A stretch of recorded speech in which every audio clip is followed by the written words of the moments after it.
A histogram shows one variable. The most interesting questions involve two. Does price rise with size? The scatter plot answers it directly. Give it an X column and a Y column, square footage across, list price up, and it drops 1 point per home. The cloud of points is the relationship. You read three things. Direction. Does it tilt up, down, or neither? Here it tilts up. Bigger homes cost more. Form. Straight, curved, or shapeless. And strength. Do the points hug a tight band or scatter loosely? Here they track only moderately. That sense of tightness is exactly what correlation will measure next.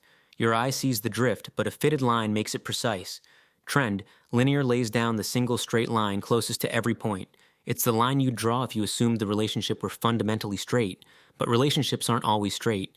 LOWESS fits many tiny local lines and stitches them into a flexible curve that follows whatever shape the data actually has.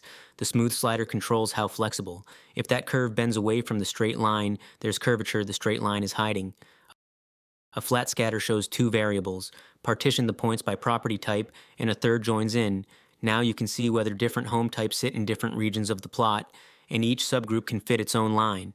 Map a fourth variable onto point size, and you have a bubble chart. Scale by lot size, and bigger lots become bigger bubbles. A scatter draws every point, until there are too many, and the dots smear into a solid mass.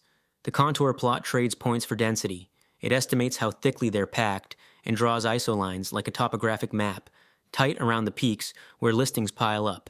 Same two axes as the scatter, but now you read where the market concentrates. And give it a third column, and it maps that variable's average across the plane instead of the count.